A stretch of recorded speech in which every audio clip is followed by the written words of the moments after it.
The Korrath cub bit my hand on the 6th day, and I let it. Not because I was brave, because I had been watching Warden Gersh through the observation glass for the past 4 minutes, and I needed his attention off the behavioral feed monitors before the cub's vitals flagged another stress spike. The bite was a gift. It gave me a reason to bleed in front of the camera, which gave Gersh a reason to call me an idiot over the intercom, which gave the cub a reason to flatten its ears and press itself deeper into the corner of the enclosure, away from the sound of the warden's voice, away from the strobing diagnostic lights overhead, and closer to the wall where I had been sitting for 6 days straight, reading aloud from a cargo manifest, because it was the only sound that did not make the animal flinch. My name is Finn Dahlquist. I was 34 years old and assigned to the Brevari Biological Transit Authority as a Level 2 livestock handler, the kind of credential that qualified me to feed, clean, and transport any organism classified below Category 6. Anything above that required a specialist. The Korrath were Category 8. I was not supposed to be in the enclosure. I was not supposed to be within 20 meters of the enclosure. I was not supposed to be on the same deck. But the specialists had quit. All 3 of them. The first one lasted 9 days before the alpha female put her head through the reinforced viewport of Enclosure Bay 4 and cracked the polymer so badly that the emergency bulkhead sealed the entire section for 11 hours. The second specialist lasted 6 days before the breeding male, the one the authority had catalogued as specimen KR07M, 430 kilograms of ridge-backed Ursine apex predator, with a jaw pressure rating that the equipment could not measure because the equipment broke before the measurement completed, tore the feeding mechanism off the wall, and used it to batter the enclosure door until the hinges bent inward like foil. The third specialist, a Kalori xenobiologist named Dr. Tessick, who had spent 11 years working with Category 7 species on 4 different stations, lasted exactly 47 minutes. She walked into the observation corridor, took one look at the alpha female's posture through the glass, said, "That animal is not contained. It is deciding when to leave," and submitted her resignation on her datapad before she reached the elevator. That left the cubs. There were 4 of them, 3 months old. Born in transit, the authority had captured the breeding pair on a rewilding preserve on Calisi Prime and was transporting them to a research facility on Brevari Station 12, a journey of 19 days through 3 relay points. Nobody had planned for a birth during transit. Nobody had planned for much of anything, because the Korrath were supposed to be sedated for the entire journey, and the sedation had failed on day 2 when the alpha female metabolized the compound at 4 times the projected rate and woke up inside the cargo bay with her claws already buried in the wall plating. The cubs were born on day 3. By day 5, the adults had destroyed 2 enclosures, injured 1 handler, not me, a Brevari cargo tech who had gotten too close to the secondary feeding port and lost a section of his forearm plating to a single swipe through the grating, and established what Dr. Tessick's brief report called uncontested territorial dominance over the lower cargo deck. The authority sealed the deck. The adults had the cargo bay. The cubs were in Enclosure Bay 7, 1 deck up, separated from their parents by a reinforced deck plate and 14 centimeters of composite steel. They screamed for 2 days straight, not the kind of sound that a word like screaming prepares you for. A Korrath cub's distress call operates at a frequency that sits right at the intersection of the human auditory pain threshold and the mammalian empathy response. A sound that evolution designed to be impossible to ignore. A sound that gets into the bones behind your ears and the soft tissue of your chest and pulls at something that predates language, predates thought, predates everything except the wiring that says a young animal is in distress, and you will not sleep until you do something about it. The crew on the upper decks wore sound-dampening headsets. The Brevari did not hear it at all. Their auditory range started above the cubs' frequency. To them, the cubs were silent. To me, standing in the cargo corridor on a shift I had volunteered for because nobody else would take it, they were deafening. I went in on day 4. I was not authorized. I was not qualified. I had a level 2 livestock credential, a canteen of water, a cargo manifest I had been reading to pass the time during a 12-hour night shift, and the specific kind of stupidity that comes from spending 2 days listening to 4 infant animals scream for a mother they could smell through the deck plates but could not reach. The enclosure was a standard Brevari biological transit unit, 3 meters by 4 meters, composite walls, drainage grate, overhead diagnostic array, and a feeding mechanism that dispensed protein slurry at timed intervals. It was not designed for Korrath. It was designed for Category 4 grazers, the docile, herd-moving, cud-chewing kind that stood where you put them and did not have opinions about the arrangement. The cubs had shredded the drainage grate on day 1 and piled the twisted pieces in the corner like a barricade. They were huddled behind it when I opened the inner hatch, 4 ridge-backed shapes the size of large dogs, their fur a shifting pattern of charcoal and rust that caught the overhead lights and threw it back in patches of dark copper. Their eyes were closed. Their ears were flat against their skulls. They were not asleep.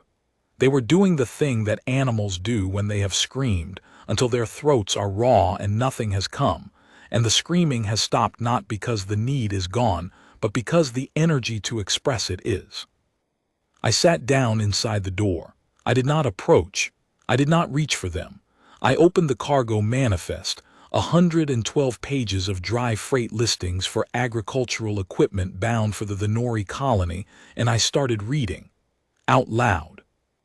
In the same voice I used for everything, low, steady, the voice of a man who has spent 9 years loading and unloading livestock across 40 relay stations, and has learned that animals do not care about your credentials or your clearance level or the patch on your shoulder. They care about the pitch of your breath and the rhythm of your heartbeat, and whether you smell like a thing that takes or a thing that stays. The first cub lifted its head on page 6. The second uncurled from the pile on page 12. By page 19, the smallest one, a runt, barely 6 kilograms, with a ridge of immature bone plates along its spine that had not yet hardened into the heavy armored crest of an adult Korrath, was sitting 2 meters from my boots, watching my face with eyes the color of dark amber. By page 30, it was leaning against my knee. I did not touch it. I kept reading. My voice did not change. My breathing did not change. I held the manifest steady and I let the runt lean into me, and I felt the faint vibration of its body, a tremor that was not cold and not fear but something between them, the shaking of a creature that has been clenched tight for days and is beginning, one muscle fiber at a time, to let go. On day 5, the runt was sleeping against my thigh, and the second largest cub had moved close enough that I could hear the clicking of its juvenile ridge plates shifting as it breathed, a dry, faint percussion, like small stones settling. The other 2 were still behind the barricade, but their ears were up, not the flat terror of the first 2 days, but the slow, tentative rotation of animals that were listening to something that was not a threat and were trying to decide what that meant. On day 6, the largest cub, 12 kilograms, broader across the shoulders than the others, with a jaw that was already developing the heavy musculature of an adult Korrath, walked out from behind the barricade, crossed the enclosure floor and bit my hand. It was not a strike. It was the mouthing bite of a juvenile testing a new object pressure without full commitment, teeth touching skin without closing. The cub held my hand in its jaws for 4 seconds, its amber eyes fixed on mine with an intensity that had nothing to do with hunger and everything to do with assessment. I held still. I did not pull away. I did not speak. I did not do any of the 14 things that the handler safety manual said I should do when a Category 8 predator makes oral contact with my body. Then it released my hand, turned in a tight circle, and lay down against my hip. Its ridge plates settled flat against its spine. Its breathing slowed to the deep, even cadence of an animal that had just completed a transaction and was satisfied with the terms. Warden Gersh's voice came through the intercom 3 seconds later. "Dahlquist, you are bleeding. Again. Report to the medical bay." I looked at the puncture wounds on the back of my hand, 4 shallow marks, barely through the skin, already clotting. I looked at the cub pressed against my hip, its ridge plates rising and falling with each breath, its ears rotated toward me even in rest. I looked at the runt sleeping against my thigh and the second cub dozing a meter away and the fourth cub behind the barricade with its head on its paws and its eyes open, watching me with an expression that was not trust, not yet, but was the space where trust assembles itself, piece by piece, out of silence and proximity and the simple animal calculus of, "This one stays." "I'm fine, Warden." "You are not fine. You are sitting in an enclosure with 4 Category 8 predators that are going to grow to 400 kilograms each, and you are not authorized, and you are bleeding, and you are reading them a cargo manifest." Page 47, agricultural irrigation pumps, very soothing material. "Dahlquist, if I leave, they'll start screaming again. The whole deck will hear it. Every crew member on this ship who has been wearing sound-dampening headsets for 4 days will hear it. They'll hear 4 infant animals screaming for a mother that nobody will let them reach. Is that what you want on your behavioral log?" Silence on the intercom. The particular silence of a man who has bureaucratic authority and no practical options, and knows the difference between them. 12 hours, Gersh said. "You have 12 hours to show me something on the behavioral feed that justifies keeping you alive in that box. Measurable improvement, calmness metrics, pack interaction data. Something I can put in a report that does not get me fired.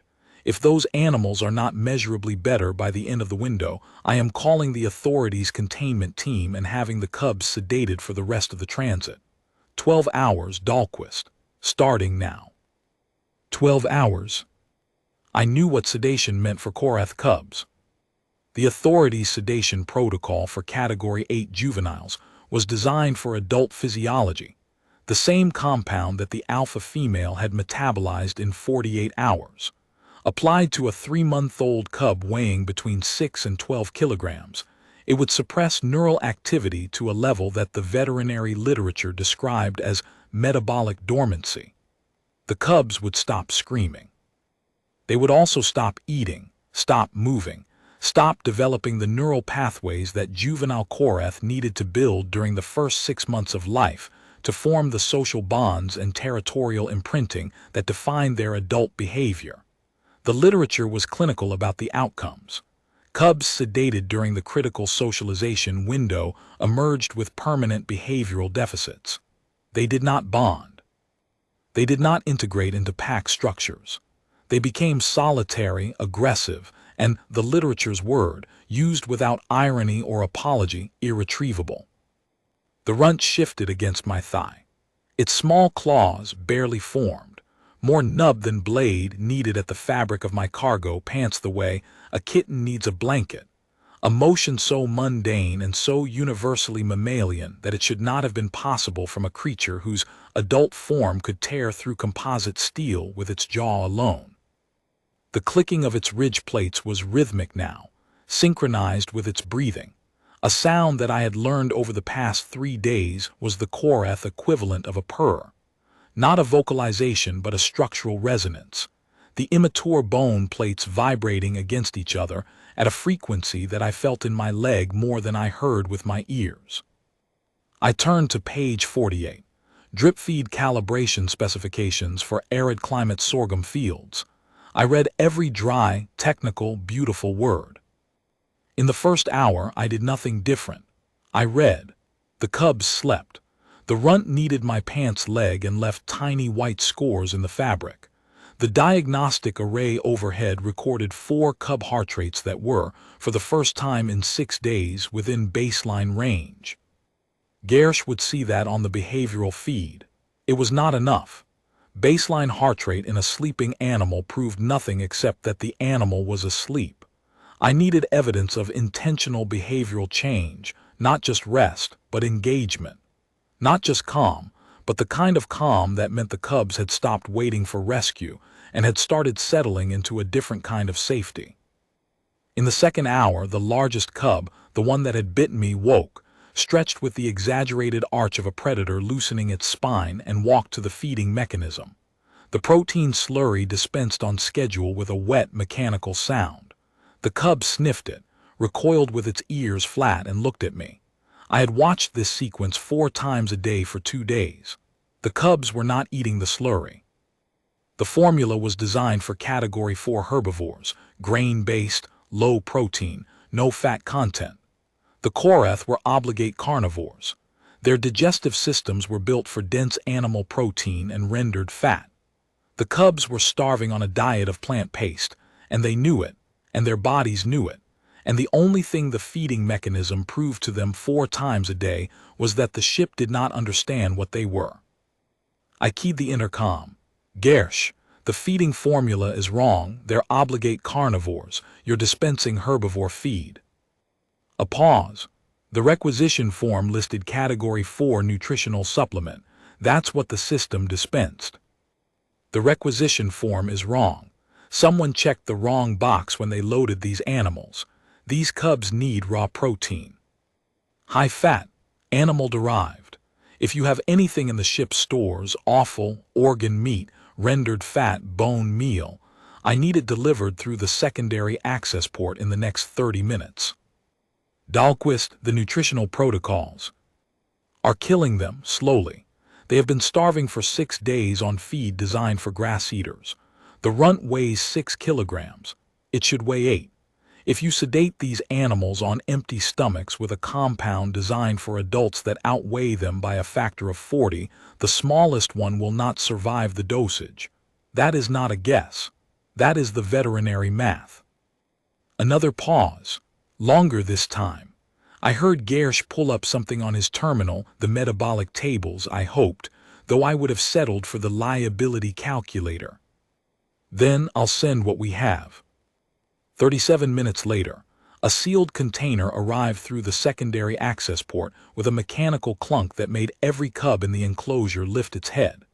Ship's galley scraps, rendered fat from the crew mess, a block of pressed organ meat that the Brevari crew used as a protein supplement in their mid-shift rations, and a sealed pouch of bone meal powder that someone in the medical bay had quietly released without logging it. Not ideal.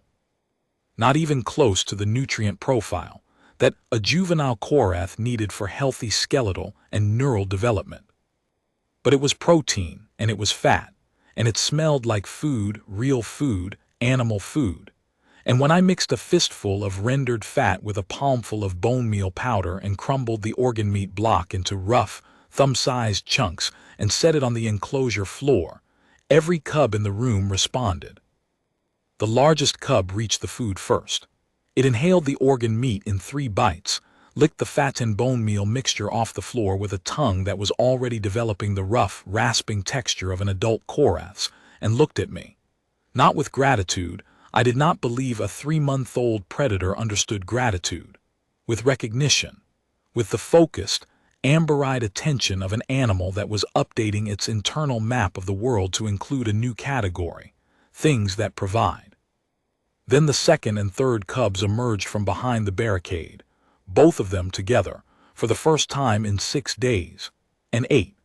They ate with the desperate, single-minded focus of animals that had been hungry for days and had stopped signaling hunger because the signal had never been answered, and the cost of making it was higher than the cost of silence. The runt did not move from my thigh. It watched the others eat, its amber eyes tracking each bite with an intensity that was painful to see, but it did not get up. It was too weak. 6 kilograms on a frame that was designed to carry 8. I took a piece of organ meat, small, thumb-sized, warm from my palm, and held it near the runt's muzzle. It sniffed. Its ears rotated forward.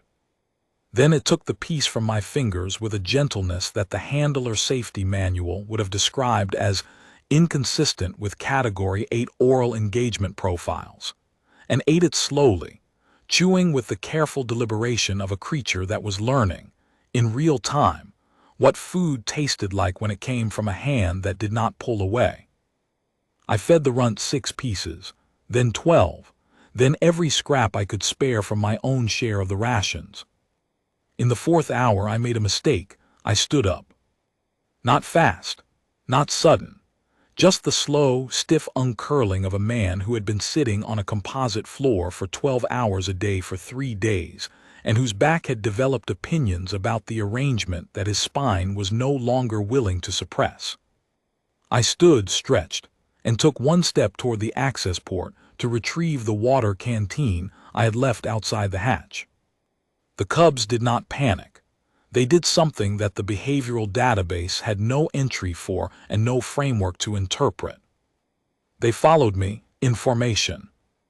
The largest cub moved first, falling into step at my right side, its shoulder pressed against my thigh. The second and third cubs flanked left, shoulder to shoulder, their ridge plates raised, not in threat but in the rigid, upright posture that adult Korrath adopted when moving as a pack unit through contested territory.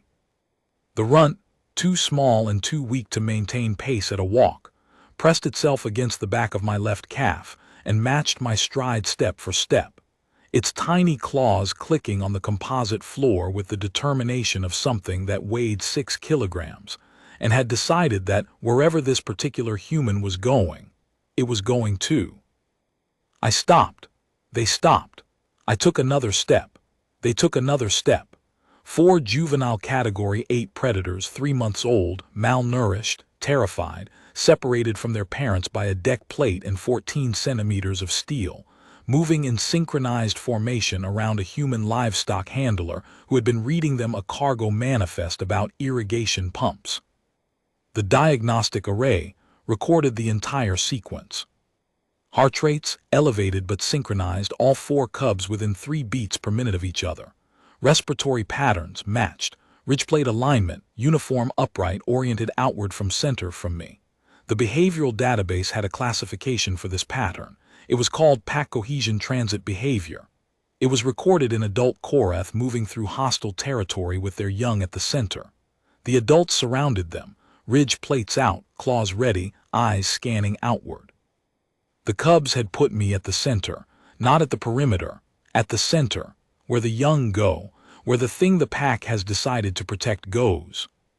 I stood in the middle of 4 infant predators who had decided, in the algebra of instinct and starvation, and 6 days of a steady voice reading freight manifests in the dark, that I was the thing worth defending, and I felt something settle in my chest that was not fear and was not pride, and was not anything I could name. It was the weight of being chosen by something that had no reason to choose me except that I had stayed when everything else had gone. I sat back down. They arranged themselves around me in the same formation, the largest at my right, the flanking pair at my left, the runt against my back with its ridge plates warm through my jacket. I opened the cargo manifest. Page 63. Fertilizer shipment specifications. My voice was not steady. I read anyway. Gersh called at the 8-hour mark. The behavioral feed is Dahlquist. I don't know what I'm looking at. You're looking at 4 cubs that ate real food for the first time in 6 days, and decided that the man who fed them is part of their pack. There is no precedent for that. Not in the behavioral database. Not in any Korrath study on file. There's no precedent because nobody has ever sat in an enclosure with Korrath cubs for 6 days and read them a cargo manifest about irrigation pumps. The precedent is happening now. Warden, record it. A long silence. I could hear Gersh breathing through the intercom. The heavy, labored respiration of a breviary warden who had spent 10 years managing biological cargo by the manual, and had never once had to manage something that the manual did not contain. The authority wants the cubs sedated for transport, he said. The containment team has been prepped since yesterday. Dahlquist, the timeline moved. Director Ravan reviewed the behavioral feed an hour ago. She saw the formation sequence. She's sending the containment team now. Now, not in 4 hours now. Somewhere above my pay grade, Someone had watched 4 cubs arrange themselves around a human handler in a defensive perimeter, and decided that the situation was not calming down. It was getting more complicated. And complicated, in the Brevari Transit Authority's operational vocabulary, was expensive. And the fastest way to make an expensive complication simple was to put it to sleep. How long until they reached the deck? 40 minutes, maybe less. 40 minutes to stop a containment team armed with pneumatic dart rifles, and a directive from a transit director 3 administrative tiers above the warden who was telling me this, with the strained voice of a man caught between his orders and his eyes. 40 minutes with 4 cubs arranged around me in a formation that said, in every language that mattered to muscle and bone and instinct, "We are not leaving this one." Gersh. They dart these cubs in this state, stress hormones elevated, metabolisms running on 6 days of malnutrition, adrenaline load spiking from the approach of armed personnel. The cardiac arrest rate for juvenile Korrath under forced sedation is over 30%. That's from the veterinary abstracts. I've read them. You can verify. 4 cubs, 30%. That means at least one of them dies on your deck, on camera, on the behavioral feed that the transit authority is recording. I know the numbers, Dahlquist. Then stop the team. I can't. The order came from Ravan directly. She outranks me by 3 tiers. Then get me Ravan. Dahlquist. Get me Ravan, or explain to her personally why her containment team walked into an enclosure where 4 pack-bonded predator cubs are in defensive formation around a human handler, and tried to sedate the cubs while the handler was still inside the perimeter. Explain the behavioral science of what happens when you threaten a bonded pack center in an enclosed space with no exit. Explain the liability. Explain the footage. Silence. The kind of silence that fills the space where a bureaucrat's certainty used to be. Hold, Gersh said. The next 31 minutes were the longest of my life. The cubs did not move. The formation held. The largest cub's jaw was set in the rigid clench of a Korrath preparing for contact. Not aggression. Not yet. But the readiness that precedes it. The coiled stillness of an animal that has decided it will not back down and is waiting to see if the universe agrees. The flanking pair had their ridge plates at full extension. The immature bone crests fanned out along their spines in a display that would have been imposing if they were full grown, and was heartbreaking because they were not. Each plate clicked faintly against its neighbor. In a rhythm that matched the subsonic pulse I could feel rising through the deck plates beneath us. Because the mother was calling. The alpha female, 1 deck below, 14 centimeters of composite steel between her and her cubs. She had been calling since the first night, a subsonic pulse at 14 hertz, below the threshold of most species hearing, but exactly within the range of a human chest cavity. I felt it in my sternum, in my ribs, in the hollow spaces behind my eyes. It was not a roar. It was not a scream.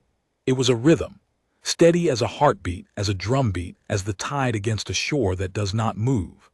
The sound of something that would not stop because the thing it was calling for had not come home. The cubs answered. Their ridge plates vibrated at frequencies that matched hers, the largest cub low and steady, the flanking pair slightly higher, the runt's plates buzzing at the very edge of what I could feel, too faint for its underdeveloped chest to project through 14 centimeters of steel, but fierce in its trying. 4 small bodies answering their mother through distance and metal and every protocol the authority had built to keep them apart. And none of them left me to do it. I understood then, sitting on a composite floor with my back against the wall, and 4 infant predators arranged around me like compass points, and a cargo manifest open on my knee, and a mother's subsonic heartbeat shaking the bones of my chest. What the behavioral database would never classify, what the authorities' containment protocols would never account for, what Warden Gersh's manual would never explain. The cubs were not confused. They had not mistaken me for their mother. They had not imprinted on me as a replacement for the thing they could hear and smell and feel 1 deck below.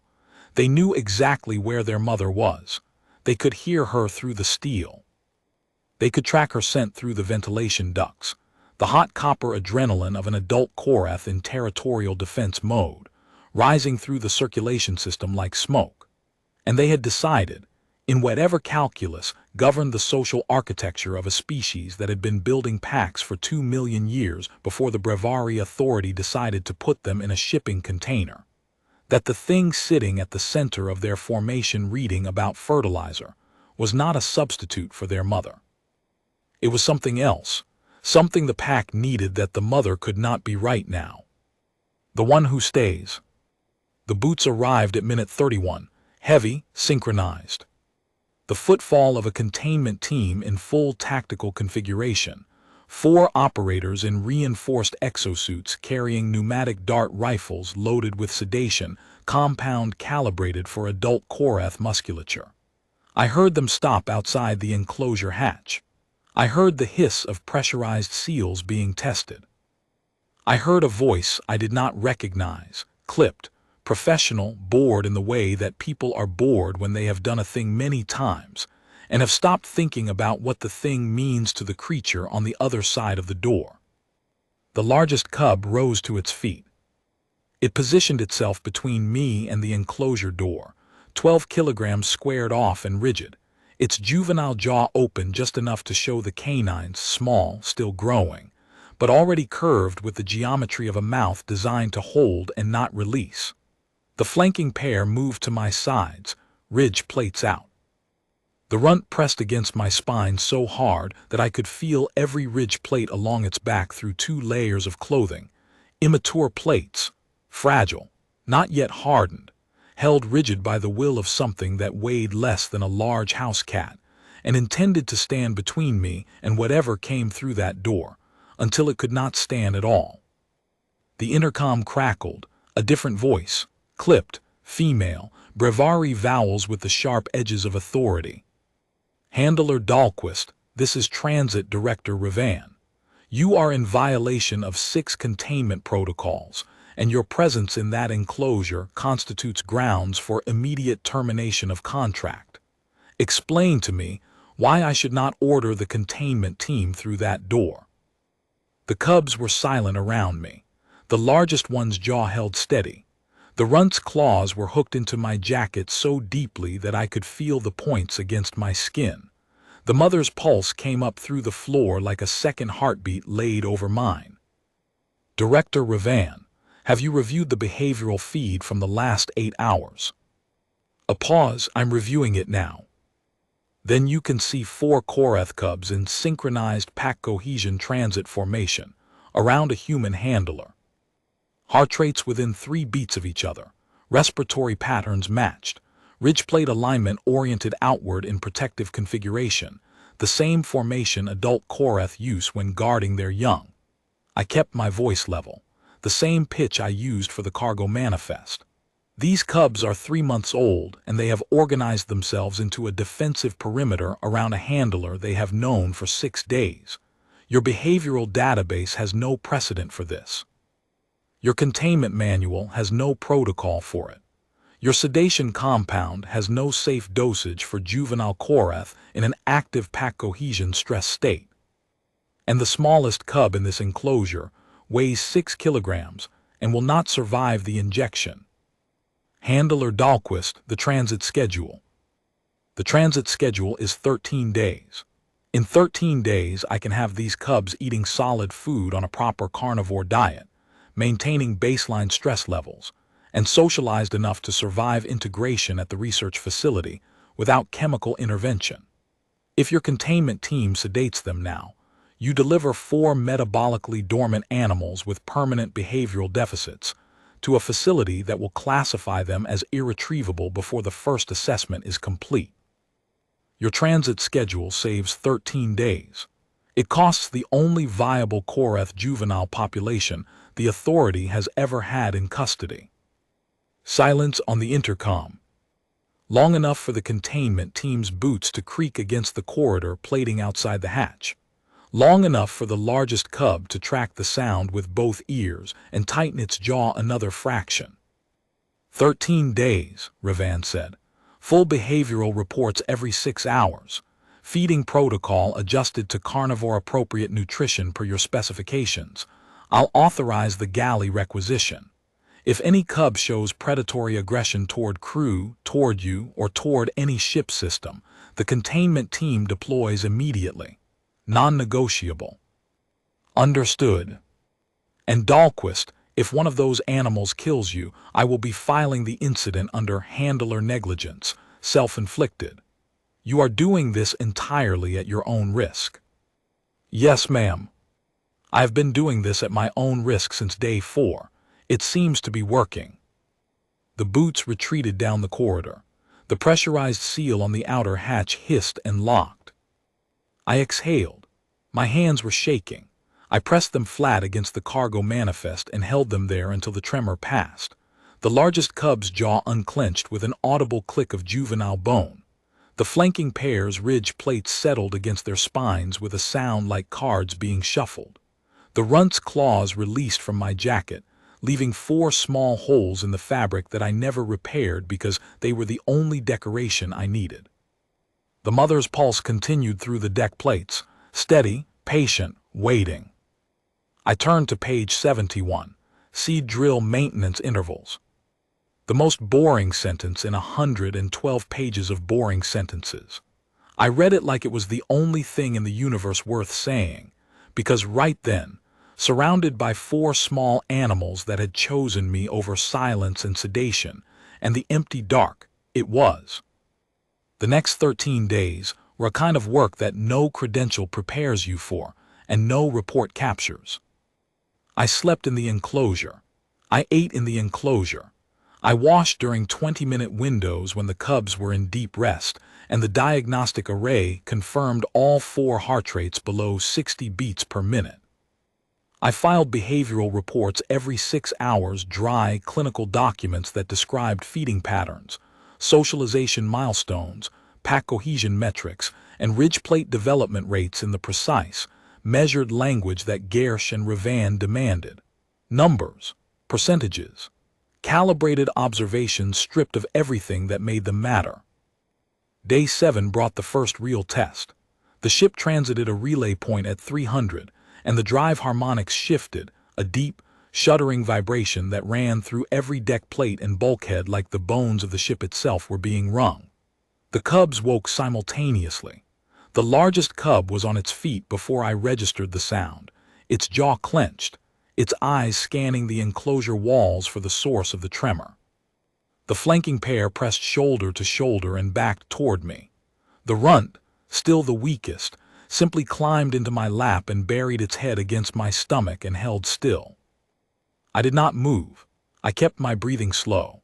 I said nothing, because nothing I could say would explain transit physics to a 3-month-old predator. Instead, I put one hand on the runt's ridge plates, the first time I had deliberately touched any of them since entering the enclosure, and felt the immature bone crests vibrating under my palm like tuning forks. The vibration steadied as I held still. The runt's breathing dropped from panic to merely fast. Beneath us, through the deck plates, the mother's pulse came up stronger than I had ever felt it. She was pacing, the rhythm of her call disrupted by the transit vibration, irregular, almost frantic. The cubs answered her in their own frequencies, their ridge plates clicking and humming, and I sat in the middle of the conversation with my hand on the runt and my voice silent, and understood that the only useful thing I could be in that moment was still. The transit vibration lasted 18 minutes. When it ended, the largest cub walked to where I sat, lowered its head, and pressed its brow ridge against my knee. It held the position for 6 seconds, the same duration as the mouthing bite on day 6. Then it pulled away and returned to its patrol position at the access port. On the behavioral feed, the interaction would have registered as incidental contact, handler proximate. In the language of a species that had 2 million years of social architecture behind every gesture, it was a word I did not have a translation for, but I felt the weight of it against my kneecap for hours afterward. Day 8, the galley rations improved. Someone on the crew, I never found out who, had requisitioned a case of preserved animal protein from the ship's emergency stores. the kind designed for extended deep space operations. Real meat, freeze-dried and vacuum-sealed, dense with fat and calcium. I rehydrated it with warm water and portioned it into 4 servings, and for the first time since I had entered the enclosure, I watched 4 cubs eat without the desperate, frantic urgency of starvation. They ate like animals that expected the food to be there tomorrow. The largest cub finished first and sat watching the others with its ridge plates relaxed. The flanking pair shared a piece between them, passing it back and forth with their forepaws in a behavior I had never seen described in any Korrath study: cooperative feeding. The kind that pack animals do when the pack has decided that everyone eats before anyone is finished. The runt ate from my hand again. It always ate from my hand. I did not question it. Some bonds are built on grand gestures and dramatic confrontations. Some are built on a thumb-sized piece of rehydrated meat offered from a steady palm, 6 times a day, for 13 days, without variation and without condition. I did not write about the runt sleeping on my chest at night, its small body rising and falling with my breathing, its ridge plates warm against my ribs like a second set of bones laid over mine.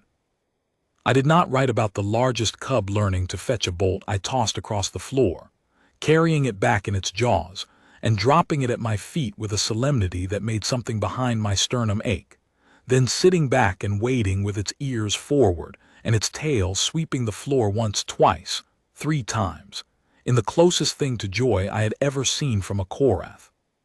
I did not write about the flanking pair grooming each other. And then, on day 9, grooming me, their rough tongues rasping across the back of my hand where the bite marks were healing, a gesture that the behavioral literature classified as intrapack maintenance behavior, and that I classified as something I did not have a professional word for and did not try to find one. Day 10, Gersh came to the observation glass, not on the intercom, in person.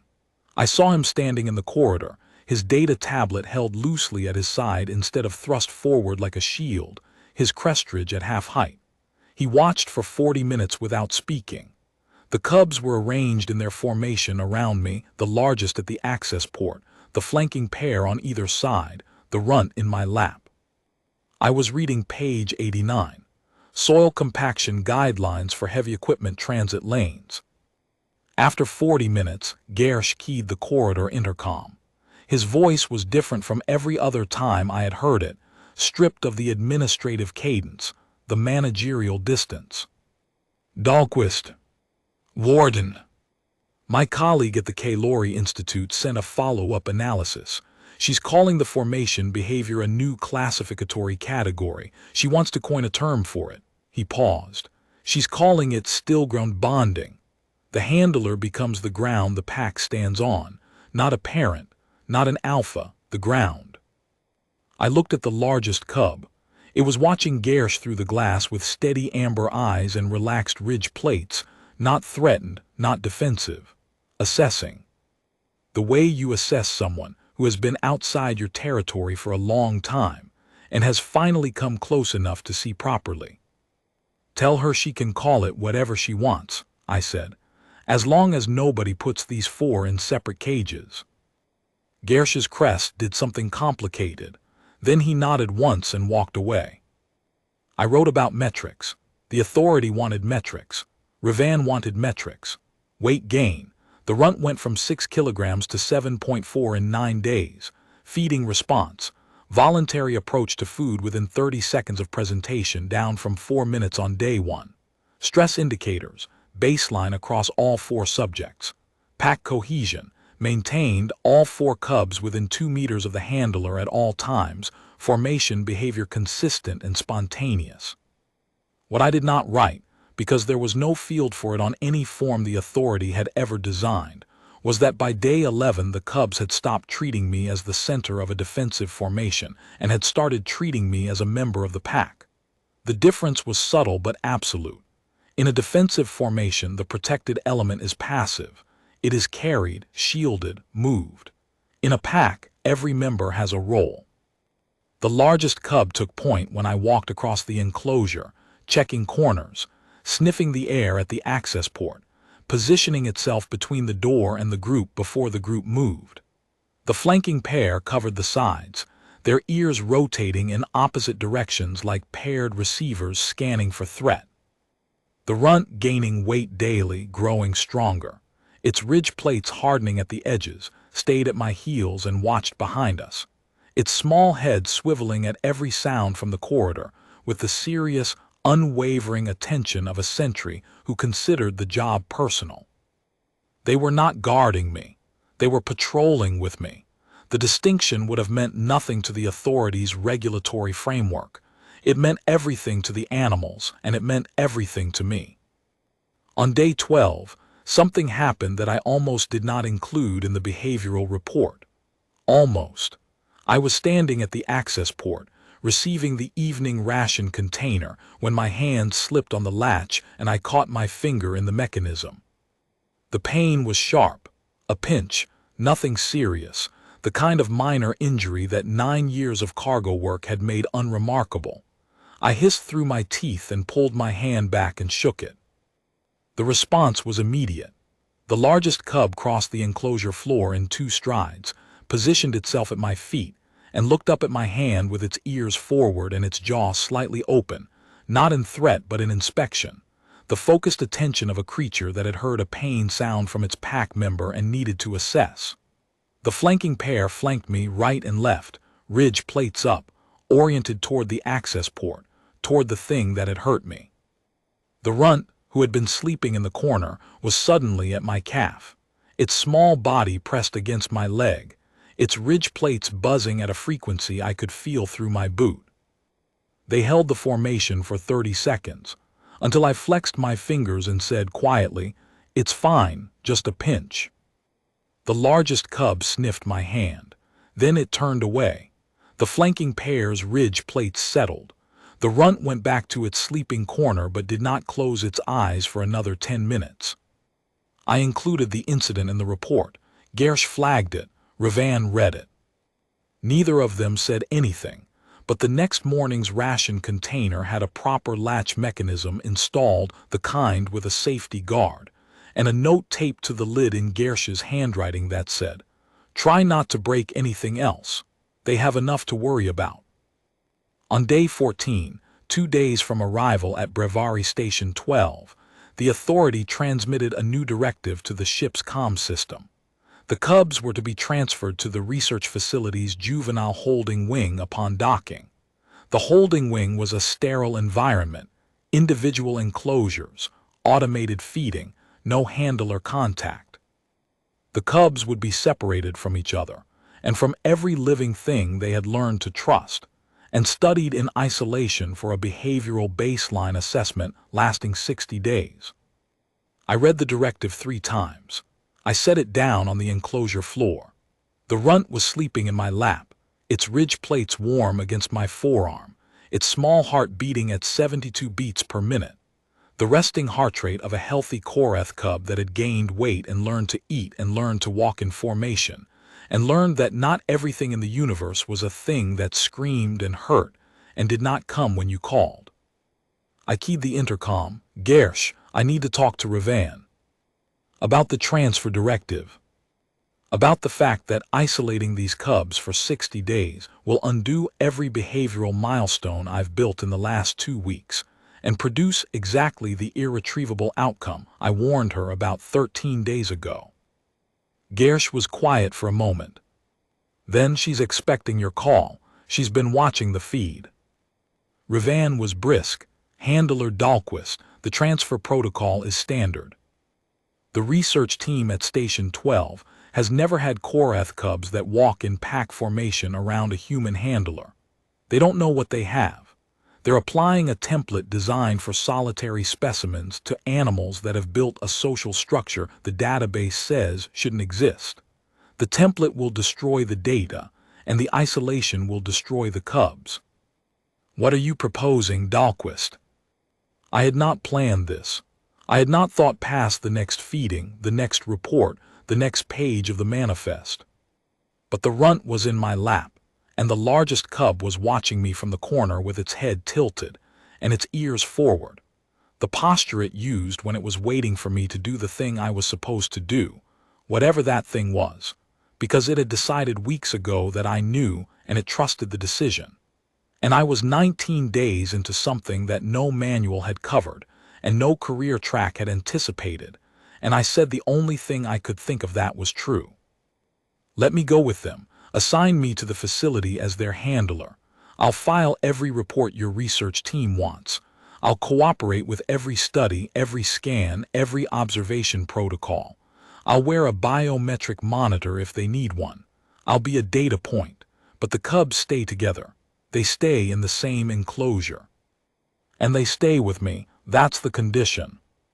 You're a level 2 livestock handler requesting permanent assignment to a Category 8 xenobiological research program.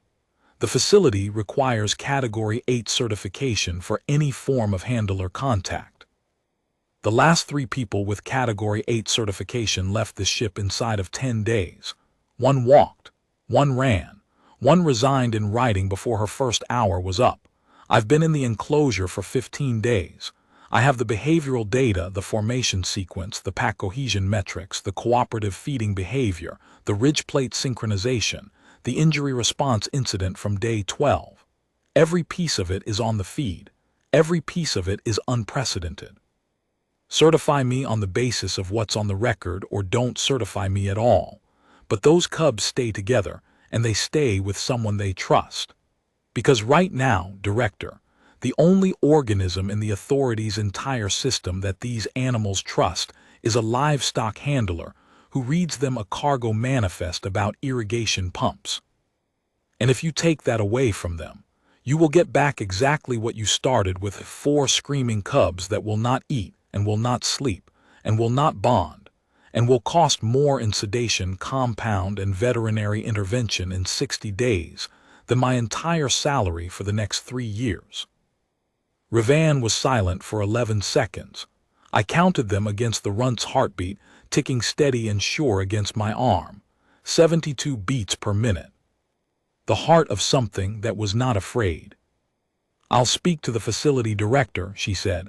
No promises. Gersh came back on the intercom after she disconnected. His voice was different, quieter, stripped of the administrative tone, something almost human underneath the breviary frequencies. For what it's worth, Dahlquist, the formation sequence from day 6, I sent the clip to a colleague at the K. Laurie Institute of Xenobiology. She reviewed it overnight. A pause. She said it was the first recorded instance of juvenile Korrath adopting a non-Korrath organism into active pack structure. First instance. Ever. Another pause. She said the closest K. Laurie translation for what you did sitting in there, reading to them, not moving, not reaching, is something like presenting yourself as ground. You weren't taming them. You were letting them decide you were territory, that you were the place they chose to stand. I looked at the runt in my lap. It opened one amber eye, regarded me with the patient certainty of something that had already finished deciding, and closed it again. Yes, I said, that sounds about right. On docking day, the ship's cargo ramp opened to a platform crowded with breviary officials in administrative dress, a research team carrying specimen scanners and data tablets, and a security detail, 8 officers in light exosuits with holstered dart pistols. Lined up behind the delegation, 4 individual transport cages, each one sealed, each one empty, each one the size and shape of a coffin. I walked down the ramp. The cubs walked with me, in formation. I had not told them to form up. I had never told them to form up. In 19 days I had not issued a single command, not raised my voice, not used a hand signal or a training cue or any of the behavioral modification techniques that the handler manuals prescribed for Category 8 species. I had sat on a floor. I had read a cargo manifest. I had fed them meat from my hand. And they had built a formation around me out of materials that no manual contained: silence and patience. And the decision, made 4 separate times by 4 separate animals, that the thing which stays is the thing worth standing beside. The largest cub at my right, ridge plates fully extended, its juvenile jaw set in the steady posture of an animal that had spent 19 days learning the difference between a threat and a home, and was not going to confuse them now. The flanking pair at my left, shoulder to shoulder, their rustan charcoal pelts catching the station's dock lights, their amber eyes sweeping the crowd with the focused, coordinated attention of creatures that had learned to read a room by watching me read them.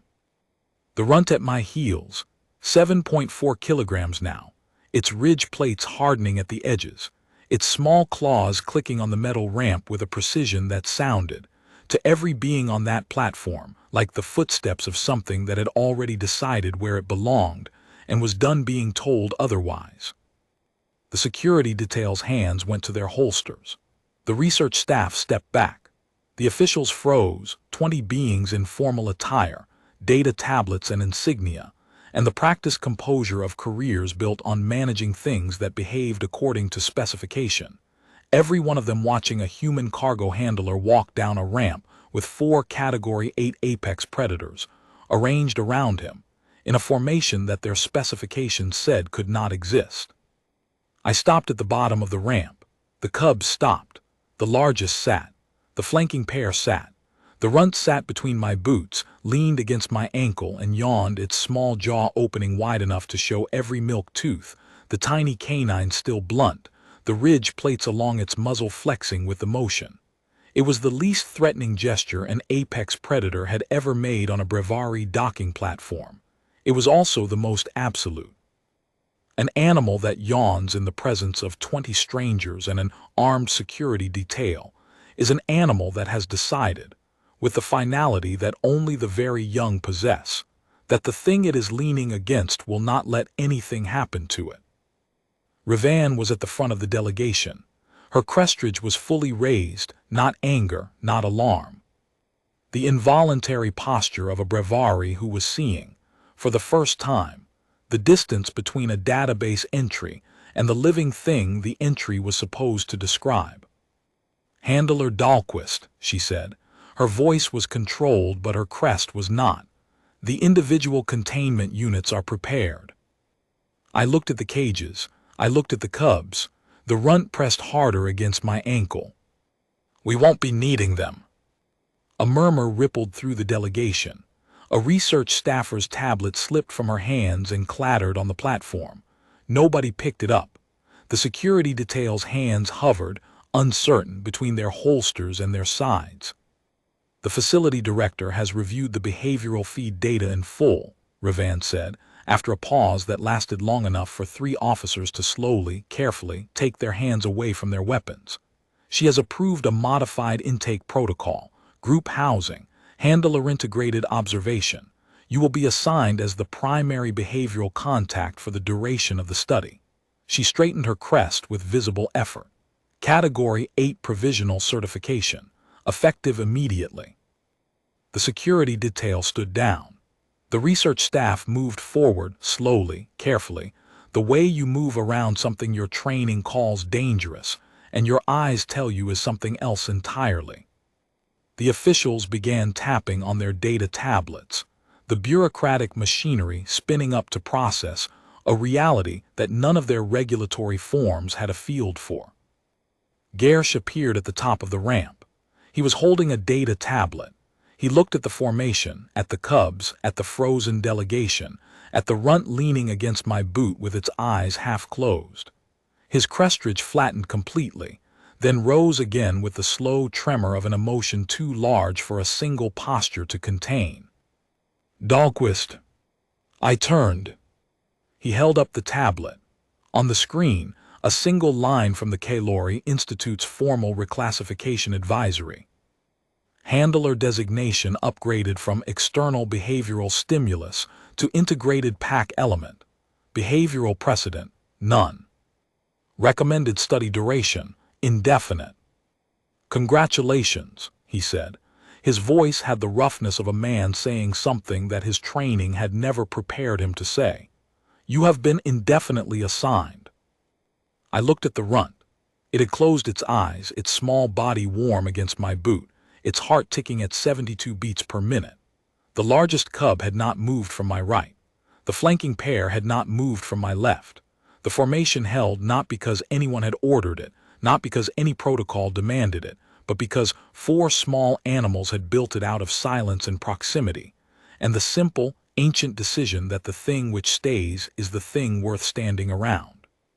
Somewhere beneath the docking platform in the cargo bay 1 deck below, the alpha female's subsonic pulse had stopped, not because she had given up, not because she was sleeping, because the frequency her cubs had been answering for 19 days.